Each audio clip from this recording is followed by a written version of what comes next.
Na ikundewo. Biko anyị na-ezide anya fụ ka mmemme anyị si mmemme eri nji ga n'ụbọchị tata ji bịa n'isi njedebe n'udo na ọṅụ. Biko kedu okwu ị nwere ike ịgwa ụmụ ntorobịa ndị Igbo ọkachasị ndị na-akpọrọ omenala Igbo ife? Onye ọbụla bụ onye Igbo na-akpọrọ omenala Igbo iwe mmadụ na-ege eme n'isi nne na maka na mejelenu mejelana omenala anyị omenala ndị ya adị etu a kwuru ka ọ dị. Ndewo.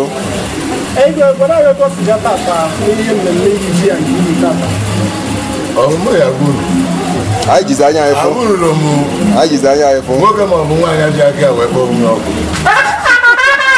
Abụrụ m nwoke ma ọ bụ nwaanyị ji aka wee feluo onwe na ya. Ọ bụgodị na ọ dara akwụkwọ ọ sị na ticha akụzirili ọfụma. So you people are the judge. Yes, nna ikwu ndewo. Yes.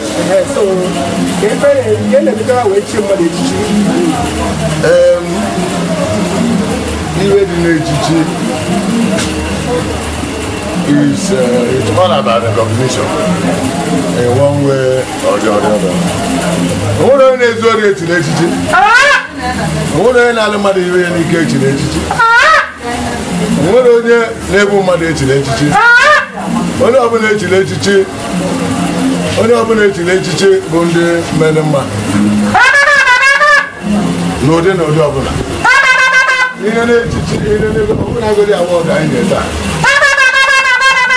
Anyị nyere awọdụ na ndị nọ na hospitality business. When they are award na community service.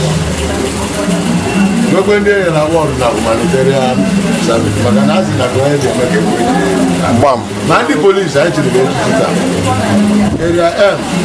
Actually na community service the best police traffic officer. Education to beauty. The award. Chikwe Nekotu Police Division, the traffic officer, woman now on Nekotu roundabout.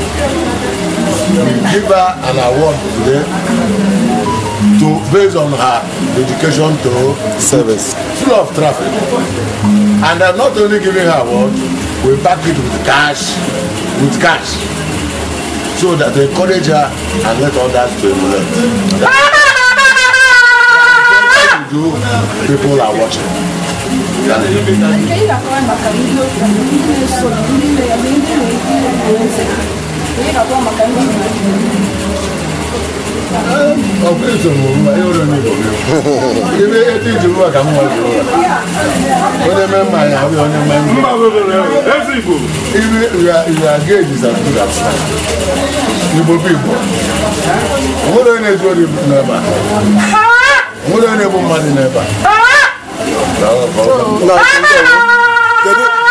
Kedu ofu okwu ị nwere ike iwedalụ ndị be anyị ọkacha ndị nọ ndị bi n'ala Igbo maka ịgha ntị na-anụ akụkọ mkpụrụ mmiri asụrụ anyị jizi uche gaa ụlọ mifụzie ka o si emebisi ndụ ụmụ ntorobịa anyị ka efi nwere ike igwe ịgwafa.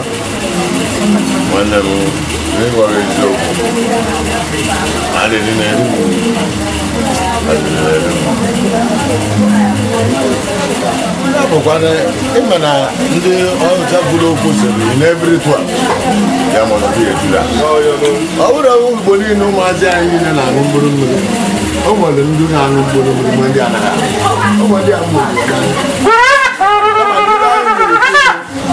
n'obu mkpụrụ aka lụta mmanụ ọnagene ọzọ. So ibe nna adịbatị na-enye m na naba aka lụtara mmanụ enyi ekpere ya maka na onye bụla agadi nwaanyị onye ji anya na-agbakọ agadi nwaanyị ebe ọ na-eri akpa na ya na fe ya maka na o bute ọya o megịnị okese na nchịkọta ka ndị na-agwazi ndị niile jere ebe akpa akpa ịkọlọ ya ịwaji ihe m na-agwa bụ ụbọchị mmadụ gwara mmadụ ka ọ gwara nwe ya ụbọchị mmadụ na ihe gwara mmadụ ka ọ gwara onwe ya agọrọ m ya n'ọjụ ọgwụ ya n'obodo a ihe m kwuru bụ n'ọba baji ya anya ga-amaka n'ikere agịga ise mana ịchọ mkwure ka ọ ga-adị ise dị n'oye ise dị n'afọ dị n'afọ ise n'aka Chineke ise nna ikwu ndewo onye na-ekwu okwu a bụ eze Dr. Nnamdi Eze Agụnabọ n'Ọka eze dị ọra mma dị sekọnd gbam eze ndị Igbo Adịmọsọ Local Government Area Lagos State the former governing board Federal Medical Center Nguru Yobe State gbam I have served federal government for 4 years the record is there ntipịa mata ntibia ndewo